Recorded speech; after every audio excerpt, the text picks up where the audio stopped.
A few weeks ago, I tried NixOS Live, and while some things didn't go to plan, the stream went pretty smoothly overall.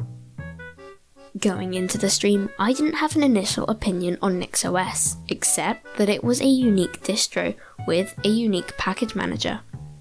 But after booting up the virtual machine for the first time, I was greeted by the familiar sight of Calamares, which was nice to see.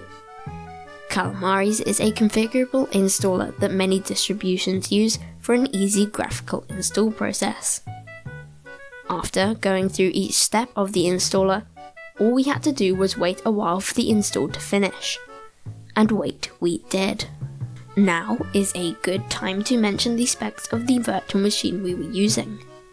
It was a Chemu machine with 4 gigs of RAM, 30 gigs of storage, and a 1-core x86-64 processor.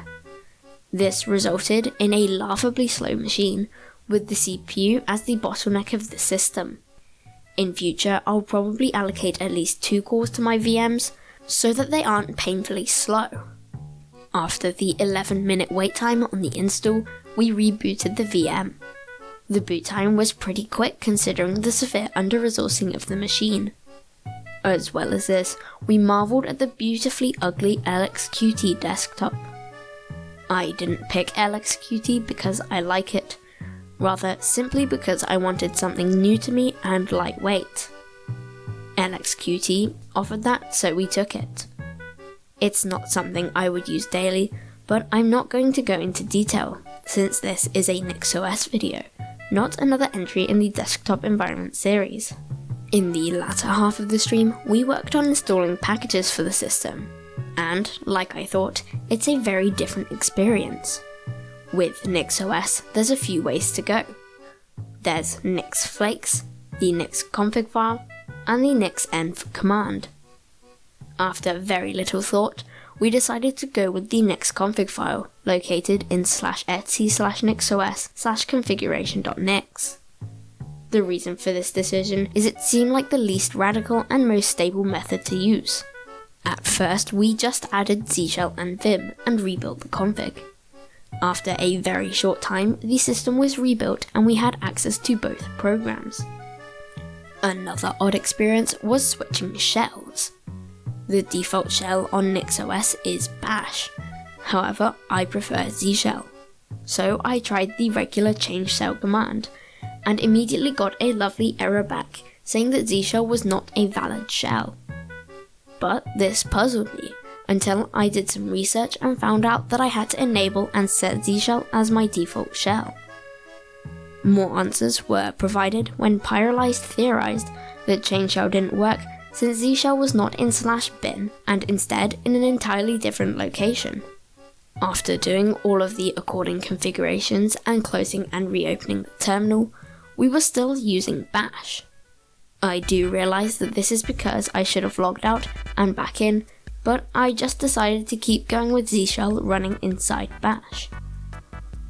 After all of that, for the last 20 minutes of the stream, we just did some configuration of Z-shell and LXQT and called it a day.